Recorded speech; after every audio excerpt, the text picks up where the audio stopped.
بسم الله الرحمن الرحيم. الحمد لله رب العالمين، ثم الصلاة والسلام على نبينا محمد وعلى آله وصحبه أجمعين. soo dhawaada dhammaantiin waa duruustii aynu ku qaadan jirnay higaada luqada carabiga, gaar ahaan waxaynu kusoo jirnay waxa loo yaqaano wasl alxuruuf iyo xuruufta marka la xiriirinayo qaababka ay u qormayaan. bartan waxaynu ku qori jirnay xarafka oo goonidiya, kadibna waxaan soo gudbin jirnay xarafka oo dhacay kelmadda bilowgeeda, kadibna waxaan soo gudbin jirnay xarafka oo dhacay kelmadda dhexdeeda, kadibna waxaan soo gudbin jirnay xarafka oo dhacay kelmadda aakhirkeeda. هنسكت جدا قلنا 10 كنعاو قيبت كوبات حرف كوبات أنا راهضه عاود درس إنه قبل أمي هو حرف الميم. ميم كمركو كليدي هاي قاب كان يوقرمي جوني مركو يهي سدنا يوقرمي شري قاب يرى الله بعضه ويوقرمي شري نوي شرتي لكن هذا كان ينسكاد يسنا مركو كليدي هاي كلمة دبل وجد هتقول عسلة ترى يون قنية مركم حاس بدلي وحاس بدلي كليها طب يرى دارد أياك جون مركم ماذا حسبين بالله صوريا اللهم وحلا شيء ما له هالكاس أو فرجير له يركل فرني يلا سكوينا بس وحكي لهم يشيلانو دبا marka waan nigu oran halkan warka ka bilow sidana soo yar jiifso kadibna sidaade adoon isku xidin sida si daabin oran jirin imkan waa sidii halkaas laga bilaabay xaqana ka bilaabay sina soo rug bartaas laga bilaabay sidana aad soo rugaysa saasad ugu noqonaysa halka aad ka timid kadib baad si deerisa xarafka kala ku sii xiraysa ogow qawaacidan waxa weeyaan loogu tala galay xarafka in loo qoro markay wax ku xirmayaan markasto bilowga uu dhaco ama uu dhexda dhaco qaybtan dambe dheer way ka go'aysa hadduu aakhirka tigana way iska soo noqota la socotaa xaraf kasta saasaynu ku soo marnay marka waa sidaas marka hadda qaybtii dheereed isaga hadday sidan u rugmi jirtay xuruufta qaar waa tika guuyi jirtay sidan hadday u noqonaysay xuruufta qaar waa tika guuyi jirtay kana hoos un bay iskaga baxday oo laynka hadduu imika tusaalaan meelahaas oo kala marayo hoos bay uga baxaysa qaybtii hoos uga baxaysa baa imikana laga jaray marka madaxa la soo reebay aynu wax ku xidhna haddaba حرف الباء يعني نقول داليني وهو حوي أنا حرف كستوك سوي حليني لكن حروفتي كلا تصومر تينا حول يريسون بين نجتها هي واتكو حري كرتها ويمكن جيم هنتا تكو حد الصدى نوبه هاني منكم هذا الخاء كو حد الصدى نوبه هاني هذا الضاد كو حد الصدى نوبه وح الله وحس بدلي مثلا وحن كان ميم كو كلمة دحية دعي قاب كان يريات كسك قرح بدن الله يلا ورميم كم والله دعي وانا مركو سيدين يعنيو إكسلا ما مركو هره يمكن الصدى يون نقضي مركو لحد كوتشو حقنا كلمة بلقى سو حد الدونا هل كنا كلمة كلين كويس سو حد الدونا marka qaab qoraalkiisa balan isleeyahay eegna sida qurux badan in qoras waxa sameynaysa halkan ayaad ka wadaysaa markii hore waxa weeyaan yaani kelmadii ba halkan soo socota saasaad u kacaysa iska ilaali eegeed halkaas aad ka bilaabaysaa saasaad u kacaysa sidana hadana soo rugaysa halka markaad joogto waad iska kacaysa ka imanaysa meesha halkan hoosta hadana ka bilaabaysa sanad ugu horgeynaysa dhaag waad iska kacaynaysa saas ayuu warku ku dhayay marka aan kugu celiyo kelmadii halkan ayay soo socotaa saasaad u kacaysa kor ayaad u kacaysa waad soo qololaabaysaa qaasada markaad samaysid bartaad joogto ayaa iska kacaysa qalinka oo sii deynaysa halkana hadana ka bilaabaysa warka adoon bartan ka bilaabin iska ilaali bartan ka bilaabaysa ilaa saas uu yar kacayma halka yar baad ka bilaabaysa saa markaad hoos in yar kacdo ayaa halka ma istaajinaysa sidoo yar rogaysa uniyada saasaad yar rogaysa saasaad deedna ugu horgeynaysa sidii hada aynu ugu horgeyn jirno kale saasaad ugu horgeynaysa kadibna sii bilaabaysa xarful miim warkiisu sidaas ayuu kaaga ekaanay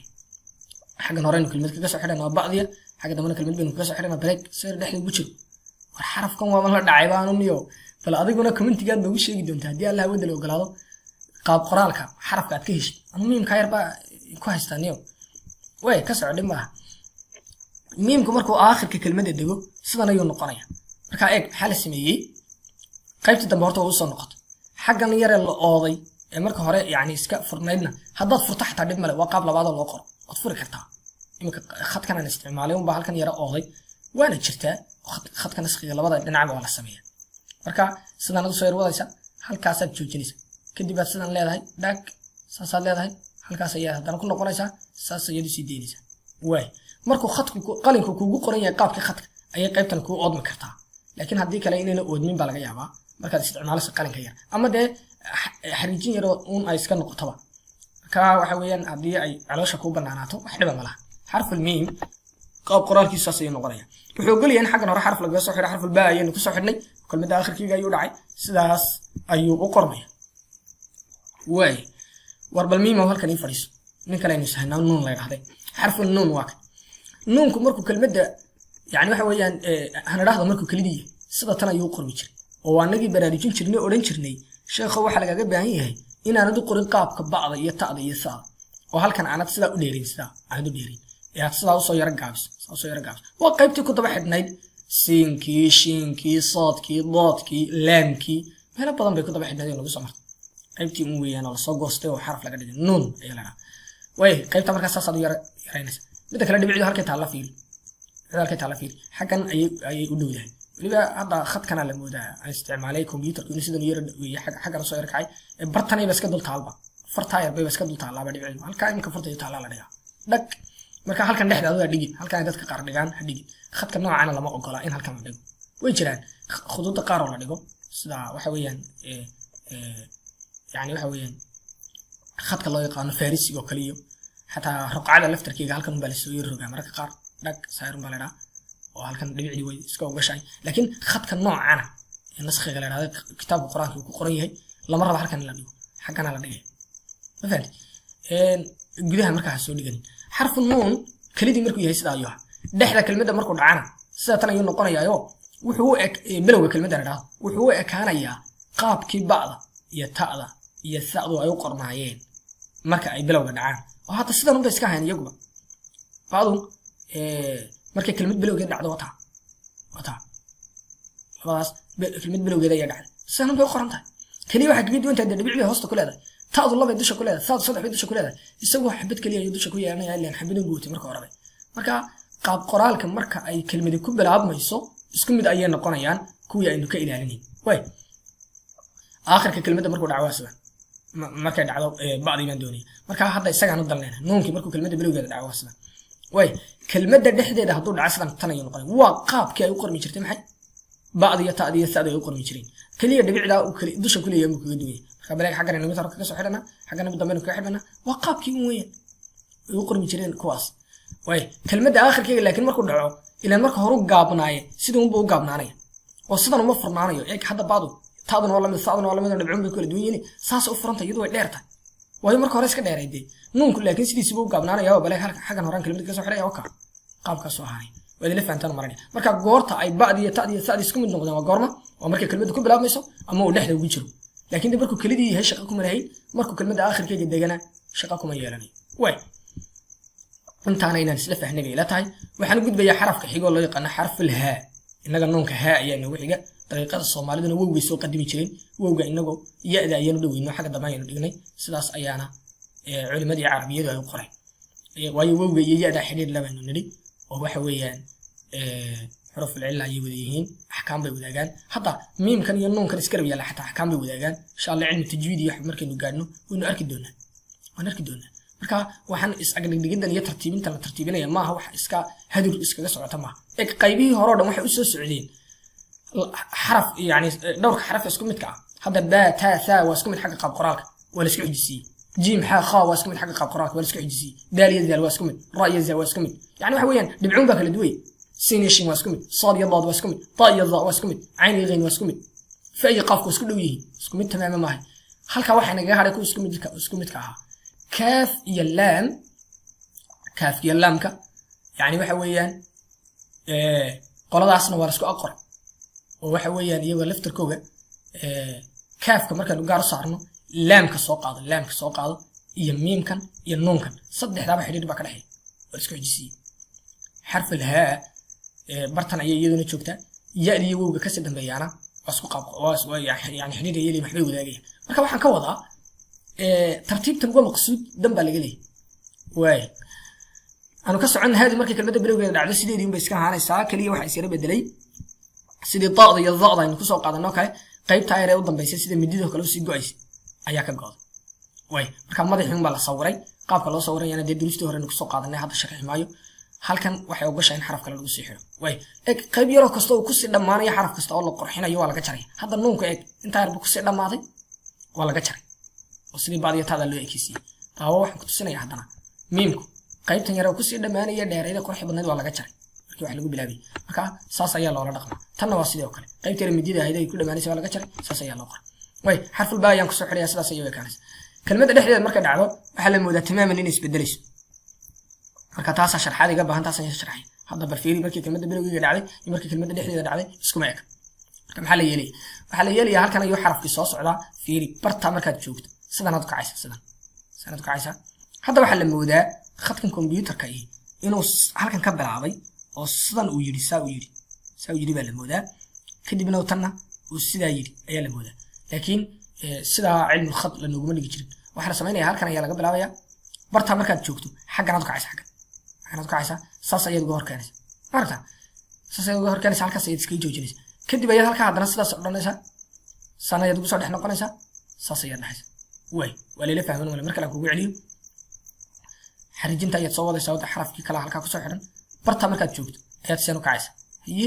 sana haddana u noqonaysa dhag halkaas ayaad haddana tagaysa saas ayaad ugu dhex noqonaysa saas ayaad u wadaysa marka haddaad xaggan uun isku yara dhex aabusho waxaa laga yaabaa inay kaa fool xumaato way xarful haa qaab qoraalkeegu markuu dhexda ku jira saas ayuu noqonayaa bilowga kelmad baynu kaga soo xidhanaa dhexdana kelmad baynu kaga xidhanaa balse way kaatay quruxdeed xarful haa sidaas ayuu noqonaya way kelmadda aakhirkeega markuu dhacana tamaaman haddana uu isbedelay cajiib waa kelmadaha aadka ula yaabka badan ee isbedelaya marka ay kolba meel marayaan eeg kelmadda bilowgeeda markay marayeen waa sida markay goonida yani kelideed tahay ayay lamid tahay laakiin markay dhaceen kelmadda dhexdeeda ama kelmadda aakhirkeega tamaam wuu isbedelay kelmadda dhexdeeda si ay u qorantay aakhirka kelmadda si ay u qorantay hayayaay waa cajiib saas ay u qorantay oo maxaa la sameeyaa halkaas ayaa laga bilaabaya warka saas ayaa loo yar jiifanaya alif yaro jiifta eeg alif saa u taagan maaha alif yaro jiifta saa loo yar jiifanaya halka ayaa haddana warka laga yar bilaabaya barta marka la joogaa la yar joojinaya saas ayaa haddana loogu yar dhex noqonaya fiiri marka la kugu celiyo saas ayaa la odhanaya halkaas ayaa la yar gaadhsiinaya halkaas ayaad saa u soo kacaysaa saas ayaad odhanaysa way dadka qaar waxay isticmaalaan sidan un loo soo rogo taa waxa iskale khadka loo yaqaano ruqcada laakiin nasqigu inta badan tan ayuu leeyahay saas ayaa loo kacaa saas ayaad didnoo yar kacaysaa saas ayaad odhanaysa qaab yaroo kale isla nasqiga loo qoraana way jirtaa oo inta badan aad ku aragteen khadka thuluthka la idhaahdo ee ciwaanada kutubta lagu qorxiyo oo saasoo kale inta la idhaahdo saasoo kale loo yar noqonayo allahda inta badan marka la qurxinayo kale loo qoro laakiin tan ayaa khadka waxaan doonayaa ayaa kitaab quraanka ku qoran oo aad u caana way xarful haa qaab qoraalkiisuna sidaas ayuu noqonay waa ka gudbayaa way iska masaxo waxaan samaysanayaa haddana ciwaanadii waayo waynu u baahannahay xarafka noogu xiga waa xarful waaw waaw markuu kelidii yahay sidan ayuu qormi jiray xarful waaw kelmadda bilowgeeda markuu dhacana sidii unbuu ahaanay sababtoo ah wuxuu ka mid yahay xuruuftii aan ogolayn in waxa ka dambeeya lagu xiro xuruufta aanu dhihi jirnay tuusalu bimaa qablaha walaa tuusalu bimaa bacdaha waxa ka horeeya waa lagu xidhiidhiyaa laakiin waxa ka dambeeya lagu xidhiidhiyo xuruufta ayuu ka mid yahay waana xarafkii u dambeeyey xuruufta ka mid aynu qaadano 6 weeyaan baynu kusoo tilmaanay xarafkii horreeyay wuxuu ahaa xarful alif iska fiiri wuxuu ahaa xarful alif xarafka labaad aynu soo marnay wuxuu ahaa xarful daal ama wuxuu ahaa xarful daal saddex baad halkaa maraysaa xarful raa iyo xarful zaay ayaad ku daraysaa waa 5 kanaad ku lixaynaysaa way iska fiiri hadda inaga hamza inoo dambayso inoo soo socota hamzada iyo alifta maadaama ay waxyaalo ay wadaagaan ay jiraan marka xuruufta la sheegay mid baa loo tiriyaa marka 6 xaraf weeyaan baa lagu oranaya marka aliftii ugu horreysay soo qaadanay iyo hamsada u dambaysa caawin ka hadli doono isku qaab qoraal maadaama ay yihiin meelaha qaar bay isku dhow yihiin yani xiriir baa ka dhaxeeya waad arki doontaa caawada ogaan doontaa insha Allah taala marka isku mid ayaa loo tiriyaa marka aliftii iyo hamsada mid ka soo qaad daal iyo zaal waa 3 raa iyo zaay waa 5 kanaad ku leexanaysa marka ma ogola xagga dambe wax laga xiro baleek imika xarafka bacdan keenay aska ka dhigaysaa badan haday dabcan wax ku sii xidhmaada iyadoo ay uga shaqo lagu soo xiraya laakiin weewgan kuma xidhmayso way kelmadda dhexdeeda haduu dhaco xaggan hore wax laga xidhay waa ogol yahay oo kelmadan waxay diideen xagga dambe wax laga xidhay xagga hore wax laga xidhay ma diidanayni bilowgan ayaa wax kaga soo xidhaysaa fiira haddaan ku soo xidhaba oo ka xarful baa ayaan ku soo xidhay sidan ayuu qormaysaa marka wax isbedelo weyn ma iimanay dabadan dheer ee daba jiitamayso baa timid eeg waa sidiisin buu macluumaad xiiska yahay in yar baa la moodaa cilmiga khadka lagu barto inuu sira bedelay xagga madaxa wax yar laakiin wax la sheega ma way aakhirka haddaan doono inaan kelmad kale ka soo xidho waka waayo dee ma ogolaan xagga dambe wax laga xidho marka kelmadda dhexdeeda markuu dhaco wixii ka horreeyay waa ogoliya waynu ku xidhnay wixii ka dambeeyana ma ogolee waynu iska agdhignay kelmadda aakhirkeega markuu dhacana dee waxa ka horreeya waa ogolyahay in lagu xidhe waad ku soo xidhaysaa dee aakhirkiina isagaaba dhacayo waxba kama sii dambeeyaan xarful waaw qaab qoraalkiisu waa sidaa waxay noo yimid xarful yaa yaada qaab qoraalkeegu markuu kelideed yahay sidan ayay noqonaysaa wayna yara adag tahay marka kelideed sidan loo qorayo وانا soo sharaxnay markii aynu soo marinay xuruufta ku laaban maayo insha Allah duruusta hore ku laabto qofkii doonay kelmadda dhexdeeda markay dhacdo bilowgeeda dhacdo sidan ayay noqonaysaa ma xasuusataa waxa isku qaab qoraal yihiin ma xasuusataa ha xarful ba xarful ta xarful tha iyo nuunkii u dambeeyay caawin qaadanay qaab qoraalkoogu markuu bilowga dhacan waa sidan kaliya waxa ku kala duwan dhibcaha haddaad hal dhibic hoosta ka dhigto ba bay ku noqon, laba dhibcood haddaad dusha ka dhigto ta bay ku noqon, saddex dhibcood haddaad dusha ka dhigto thaa bay ku noqon, laba dhibcood haddaad hoosta ka dhigtana maxay ku noqon, ya bay ku noqon, hal dhibcoo keliya haddaad dusha ka dhigtana nuun bay ku noqon. way aan kusoo xidha haddaba imika waka kelmadda dhexdeeda marka bilowgeeda markay dhacdo sidaas ayay noqonaysa. kelmadda dhexdeeda markay dhacdana waa tabtii oo kale, waa tabtii ay u qormayeen ba'diya ta'diya tha'da iyo weliba nuunkii. waayahay keliya laba dhibcood baad hoosta ka dhigaysaa intaas ka duwanta. bilowgan ayaan ba ka soo dhigayaa, xaggan dambana ba ayaan ka dhigayaa. waxay isku qaab qoraal noqdeen, yani waxa weeyaan kelmadaha hore aan soo tilmaanay. aakhirkeega hadday dhacdo way ka duwan tahay, sideedii bay iska noqonaysaa. ilaa in kelmad kasta aakhirka markay joogto qaabkii yani markay kelida tahay ay u qormaysay baa usoo noqotay inaad ogtahay mooyaane. marka keliya waxay sila bedelay garhkaa markasa garhkaa ku bilaabmaysa la moodayn saa usoo yar rogan yahay, halkaasoo kale la moodayn saa usoo yar rogan yahay, kaas ayaa isbedelay keliya. oo waxa dhacday wuxuu ogol yahay un xarafkii oo halkan iska soo jiitamayo in saa loo rog. way bal fiira haddaan ku xidhay oka marka garhkiisaan uma yar noqonay sidoo garhkaasoo kale uma samaynaysid, intaasaa wax la sheegay laga tegey. haddii kale sida kale baan doonaya waa sideedii. way markaa iska fiiri markay kelmadda xagga u dambaysa joogto kama sinaanayaan kuwii aan soo marnay. bilow kelideed markay tahana dee kama sinaanayaan, waxay ka siman yihiin keliya markay bilowga kelmadda joogaan iyo markay dhexda kelmadda joogaan. way xataa nuunku dee ba'diya ta'diya tha'dii waa ka duwanaa markuu kelmadda aakhirkeega dhaco isagoo sideedaad u kooban baa la soo celinay. waxay ka sinaayeen waxay ahayd kelmadda dhexdeeda iyo kelmadda yani bilowgeeda markay joogaan. ya-duna waa sidoo kale. dabcan dee maxaa kala saaraya hadday ka siman yihiin? waxa kala saaraya dhibcaha kala saaraya. waa markaad dhibic keliya hoosta dhigto waa ba, laba markaad dusha dhigtaan waa ta, saddex markaad dusha dhigtaan waa tha, xabad keliya markaad dusha dhigtaan waa nuun, laba kamida laba keliya marka labo yani markaad hoosta dhigtaan waa yaa, dhexda hadday gashaan waa saas oo kale. way xarful yaa qaab qoraalkeedu sidaas ayuu noqonay. waxay noo yimid hamzadii oo inoogu dambaysa. hamzadii markay kelidii tahay sidan ayay noo qori jirnay, kelida markay tahay saas ayay iskaga qorantaa oo waa madaxii caynka noo odhan jirnay, qaybtiisa usii rognayn baa laga jaray. dhexda markay dhacdo say u qormaysaa? dhexda markay dhacdo waxay u qormaysaa sheekhow bilowgana dhahdo dhexda ayana dhihin bilowga kelmadda alifta ayaa la duldhigaya. bilow kelmadee hadday dhacdo imika wax xasuusnow sidan looma qoray, madaxa yaroo keliya laguma bilaabayo kelmadda, alif ayaa la duldhigaya. waxaa loo jeedaana alifta maahee iska fiir, waxaa loo jeedaa aliftan maahee waa hamsadan dul taala, waxa la akhriyay waa hamsada dul taala, laakiin aliftan ayaa la duldhigaya oo kelideed looma qoray. tusaale ahaan imika aadam baad qoraysaa, inkastoo aadam marka la isku madayo alif madan la duldhigo insha Allah way gaari doonaa kuwaas kaayana tusaale soo qaadan, laakiin akala oo kala qoraysaa. tusaale ahaan waxaad qoraysaa aliftan aad qoraysaa, deedna waxaad duldhigaysaa maxay madaxa yar caynka duldhigaysaa. kelmad bilowgeed ba hadduu kuu dhaco hamzihii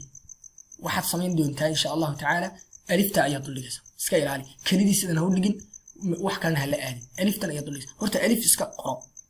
alifta hadda waxaan ku soo marnay inaad ila xasuusato mooyaane kelmad bilowgeed maba dhici kartaba.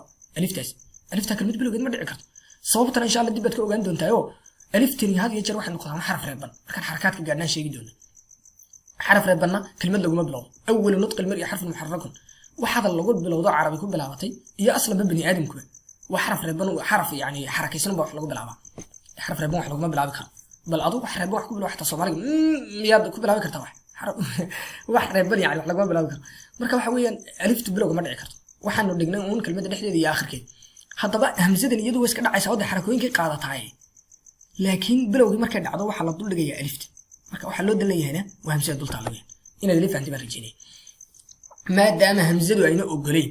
ama aliftan ay dul taalla xataa ma ogola in wax ka dambeeya lagu xidho, marka maxaa la samaynaya? waxaa la samaynayaa dee bacdi ayaa la iska agdhigaya oo xarafkii ka dambeeyey laguma xidhay. marka iska fiiri asal ahaan xuruufta markaynu lixu tirinayna waanu iska saxsanaynba, sababtoo ah asal ahaan waxaan diidan wax lagu sii xidho hamsadan yar ee meesha dul taalla ma waa aliftan. waayo waxaan arki doonaa hamsada ayagii marayna alif dul oolino ya iyo waxay dul taallo dee waxa ka dambeeya lagu xidhiyo way ogolaan doontaa. marka waxa diidani maaha hamsada in wax lagu xidho ee waa aliftan aynu soo marnay. marka xuruuftii waa lixdaa wey, waa alif daal daal raa zaay iyo waawgaa weeyaan. way marka maadaama imika alifta ay dul taallo, aliftuna waxa ka dambeeya lagu xidhiiriyaa inuu ogoleyn xarafka dambe eed ku sii xidhiirinayso baska agdhigaysaa. marka kelmad bilowgeed hadday dhacday hamsadii aliftaas ayay dul oolaysaa khasbiyan. way aan ka sii socod haddaba kelmad dhexdeeda hadday dhacdo ka war. kelmad dhexdeeda hadday dhacdo saddex qaab bay yeelanaysaa. mar aliftana dul oolaysa oo waxa weeyaan kelmadii ka horreysay dee aliftii ogoleen wax lagu soo xidhee sanad lagu soo xidhi, kelmadda ka dambaysana waa iska agdhigo. mar kale wow ayaa la duldhigaya. oka qaabkaas ayay u qormaysaa, wow ayaa la duldhigaya. xaggan ka horreysa dee wowga u ogolaan wax lagu soo xidho, laakiin waxa ka dambeeya ma ogoleen lagu xidho isaga laftarkiisu sida alifta kale waa kan dee halkan baan maraynayba. marka sidii oo kale ayuu isna noqonaya mararka qaarna ya ayaa la dul dhigi karaa oo qaabkaas eeg hadda bilowga aan kelmad ka soo dhigo sidan ayay u qormayaan oo waxa weeyaan dee waatan ya-du halkan ay bay noo taaleen nagama fogaba dhexda markay gasho saas ayay u qormi jirtay marka qaabkii oo kale ayuunbaa loo qorayaayo waxaa la dul dhigayaa maxay ya dhexda ku jirta sideedii intaa loo qoro wata ya dhexda ku jirta saasaa loo qori jiray intaa loo qoro iyo hamsadina la iska dul dhigaya dabadeedna ya-du way ogoleen in wax lagu xidhe waa iska sii xidhaysaa waxa dambana si fiican baad ila fahantaan falay markaan waxaan ka dambeeya marka aan hamsada lagu xidhiidhanayni waa marka alifta dul taallo ama wawda dul taallo laakiin marka ya-da dul taallo waxa weeyaan way iska ogoshahay waxa ka dambeeya in lagu xidho maadaama ya-du ogolayn waxa ka dambeeya in lagu xidho laakiin kuwan waxaa loogu diiday aliftana dul taallo iyo wawdana dul taallo ayaan ogolayn waxa ka dambeeya in lagu xidho waay xarful hamz markuu dhexda kelmadda dhaca saas ayuu noqonaya kelidii ma istaagay imika la soco kelidii ma istaagay marka uu kelmadda bilowgeeda dhaco khasab waxa ah inuu alifun dul yaalla bas wow ma dul tegi karo ya-na ma dul tegi karo hadduu kelmad bilowgeeda yaalo laakiin kelmadda dhexdeeda hadduu yaallo marna alif iska dul degaya marna wow iska dul dhigmaya marna ya iska dul dhigmaya ya-daana yani waxa weeyaan laba arrimood baan halkan baraarujinaya la soco qodobka koowaad baraarujinaya wuxuu yahay ya-dan dhibcaha u yeelin qaabka ayadu u qormaysa nabradeeda yeer yani farteeda heerun baa laga soo qaatay mooyaane ilan wuxuu ya caadiya maaha hamsadana loo dan leeyahay dhibcihii waa laga yimid marka dhibcihii waa kuwa iminkan halkan ma yaalin qodobkaas waa qodob xasuusno mar alla markaad hamsad dul dhigayso ya-daa dhibcaha u yeelin kaas waa qodobka koowaad baraarujinaya qodobka labaad baraarujinaya wuxuu yahay waxaa laga yaabaa inaad isweydiinayso warnow dee goormaa loo qorayaa alif goormaase wow la dul dhigaya goormaase ya la dul dhigaya ilan waxaa tiri saddexdan way bannaan yihiin insha allahu markaan xarakaadka gaadhnaad ogaan doontaayo haddii uu kordhi ka hormaro iyo aliftan loo qoraya haddii uu godaal ka hormarana yani waxa loo qorayaa waawgan ayaa loo qoraya haddii uu yani hoos dhi ka hormarana waxa loo qoraya maxay reebniinka waxa loo qoraya haddii hoos dhi ka hormarana waxa loo qoraya qaabkan ayaa loo qoraya dabcan intaa kuma yara eka oo waxa weeyaan qawaacid aad u badan baa halkaa ku jirta suuradooyin fara badan baa kasoo baxo ilaa iyo la odhan kara ilaa 9 baa la gaarsiin karaa marka insha allah meesheedaynu ku faahfaahin doonaaye laakiin saddexdan qaabba inay jiraanun hadda ila ogow oo kelmadda dhexdeeda hadday hamsadii dhacdo mararka qaarna alif la dul dhigi karo mararka qaarna waaw la dul dhigi karo mararka qaarna ya aan dhibca lahayn oo qaabkii dhexda markay ku jirto u qoran la dul dhigi karo intaasun hadda ila ogow way kelmadda aakhirkeega markay dhacdana waa tabtiun haddii la doono alif la dul dhigaya waa ka xagga ka horeysa waxaa kaga soo xidhanaa ilaa kelmadda aakhirkeed bay dhacday haddii la doono waaw la dul dhigaya xagga horena baa kaga soo xidhanaa haddii la doono ya la dul dhigaya xagga horena kaga soo xidhanaa way marka iska ilaali markasta oo waxa weeyaan ay yani waxa weeyaan kelmad aakhirkeeda ay dhacdo fiiri kelmaddan ay dul taallaa sidii ay aakhirka noqonaysay bay noqonaysaa oo hadda aliftu saasun bay iska ahaan jirtay haddii kelmad aakhirkeed dhacdo wowgu saasun bay iska ahaan jiray laakiin ya-du dee marka dhexda ku jirto iyo marka aakhirka joogto way kala duwanay waa kan marka dhexda ku jirto sidaan ahayd marka aakhirka ku jirtana sidaan ahayd imikana waa sidii un marka aakhirka ku jirto siday u qormaysay ya-du unbaa loo qoraya loo sawiraya laakiin dhibciin baa laga deynayaayo hamsada yarun baa la dul dhigay si fiican inaad ila fahamtay baan rajeynayaa hamsadu markay gooniyo tahay waa sidan markay kelmad bilowgeed dhacdana in alif la dul dhiga baa khasab ah markayse kelmad dhexdeed dhacdo ama kelmad aakhirkeed dhacdo haddii la doonana alifaa la dul dhigayaa haddii la doonana waawgaa la dul dhigayaa haddii la doonana hamza waxa la dul dhigaya baa la dul dhigaya waay hamsadiina warkeygii halkaas ayuu noogu dhayay war xuruuftii halkaas ayay culimay noogu dhammaadeen muraajacadeeni ayaynu gelayna ama tatbiiqaadka waxaynu u bixinay duruqul muraajacati salaas baynu odhan jirnay qaababka wax loo muraajaciyay saddexda marka waxay noqonaysaa intaaynu caawa qaadanay in waxa weeyaan xarful haa ayaan soo qabanaya kelmadda bilowgeeda ridaysa oo baadaba ku daba xidhaysa kelmadda dhexdeeda ridaysa oo labadan bood baa hareeraha ka maranaysa kelmadda aakhirkeega ridaysa baadana hore ka maranaysa maadaama aan dib muraajacada hore soo marnay waa iska boobsinaya insha allah waayahay miim ayaan haddana soo qaatay kelmadda bilowgeeda ridaysa oo bacdaasa ka dambaysinaysa ba baa haddana labada hareerood ka maranaysa kelmadda dhexdeeda ridaysa ba ayaa haddana ka horeysanaysa kelmadda aakhirkeega isaga ridaysa waxaa haddana ku yimid xarful yaa حرف الياء كلمة بلوغي ريديسا وبعنا كتب حرسا هذا بعض لبض حرارات كمرة نساو كلمة دحية ريديسا هذا واحد ريديسا كلمة آخر كذا وبقى يتكون ريسينيسا قيمتكم بس ذا ينو هاجر قيمت الله بعد مراجعة هاجرتي بس كم بوبسيني ما دام دين بدل نقصان الموضوعين همزة أياد استعمال سا همزة داسي واحد كهر ريسينيسا يعني واحد كده بيسينيسا همزة كله مركا وحويا دي همزة كلمة بلوغي على سيد اللو قرية دي قر هذا أقول لنا حلقوا حرة هذا عرفت إنه حوطها الله يعني si waxay ogashahay wax lagu xiray u taalo marka iska ilaali haday ogolayaan xagga dambe wax lagaga xiro alifta aad soo wado waxa weeyaan wad ku xidhi haday kale waska dhigaysan way adaa garanayeen ku ogolaa ku jirtay in kale way isla hamzan hadana labada dhinac ka mariyay dhexdaad u dhigaysan همزة هذا حق هورا كمرنيا حق دمادنا كمرنيس waxay noo timid haddana xarafka loo yaqaan nuun kalaan ku daba xidhay adoo kii xagga horaad dhigaysaa waayahay nuun ayaan labada dhinac haddana ka maranayaa dhexdaad u dhigaysaa nuun ayaan haddana xaggan hore soo marinayaayo xagga dambadaadna ka maranaysa waxay noo yimid xarful ha kale ayaan yani waxa weeyaan ka dambaysiinaya adoo waad ka horreysiinaysaa marka ha kale ayaan haddana kana horreysiinaya kana dambaysiinaya dhexdaad u gelinaysaa xarful ha ayaan haddana anigu ka horreysiinayaayo adiguna waad ka dambaysiinaysaa aakhirka markay gelaysa siday u qormaysa ayaan qoraysaa qaybta labaad muraajacada sidaas ayay noqonaysaa laakiin waxaan oran jirnay xaraf kasta isagii un baan xagga horena ka marinay xagga dambana ka marinay waxa weeyaan imka markaynu qaybtan ku guda jirnay laakiin adigu inta ku kaaftoomina waxaad samaysaa xuruufta aanu soo marnay imka hamzadaas oo kale markaad marayso alifti ka soo bilow oo xagga hore ka mari oo xagga damba ka mari oo dhexda u geli oo waxa weeyaan sida ku soo wad bacdi sida yani haddana hareeraha ka mari oo taadi haddana ka soo mari oo saadi soo mari ilaa iyo hamzadeedan u dambaysa aad ka soo gaadho xaraf kasta nuunka sida ku sameeyo hada sida ku sameeyo xaraf kasta sida ku sameeyo qaybta saddexaad ee aynu waxa weeyaan muraajacada yani ay ku saabsanaan jirtay waxay ahayd uktub ma yumla calayka waxa lagu yeelinayaa qoraysaa dabcan cid ku caawinaysa dadasho weeyaan bitariiqatan cashwaaiya qaab markaa isku dhex daadsan buu kugu yeelinayaa wuxuu qoranayaa miimkaas bal kelmad bilowgeeda rid dhexdeeda rid aakhirkeeda rid haddana nuun buu kusoo qabanaya sidoo kale ku sameey haddana ha buu kusoo qabanaya wuxuu ku leeyahay kelmada bilowgeeda rid dhexdeeda rid aakhirkeeda rid marka labaadna wuxuu kugu yeelinayaa bitariiqatan murattaba qaab tartiibsan buu kugu yeelinayaa waxaan odhan jirnay xuruufta caawa aad qaadatay xarafkay ka bilaabmayeen waxaan filayaa inay miim ka bilaabmayeen miimkaasuu kusoo qabanaya wuxuu ku leeyahay kelmadda bilowgeeda rid dhexdeeda rid aakhirkeega ku qor haddana wuxuu kusoo qabanaya nuun haddana wuxuu kusoo qabanayaa haa haddana wuxuu kusoo qabanaya waaw haddana wuxuu kusoo qabanaya yaa haddana wuxuu kusoo qabanaya hamza marka qaab tartiibsan wadaba ku oranayaa haddii aad weydo macalinka noocaas aynu inagu amarka siin jirnay qaabkan nagu yeedhi aynu odhan jirnay haddaad weydo labadan hore ayaad ku kaaftoomaysaa baynu dhihi jirnay insha allahu waa ayna ku anfici doonaan waxaan rajeynayaa inaad darsigan kawada faa'iidaysateen halkaas ayuu noogu dhammaaday waxa inoo xiga uun inaynu la nimaadno muraajaca caama oo aynu samayno waxa weeyaan xuruufta markay isku xidhmayaan sidii aynu xuruufta markay kalideeda hadba muraajaca caama aynu samaynay ila darsi alqaadim insha allahu tacaala wassalaamu calaykum waraxmatullaahi wabarakaatu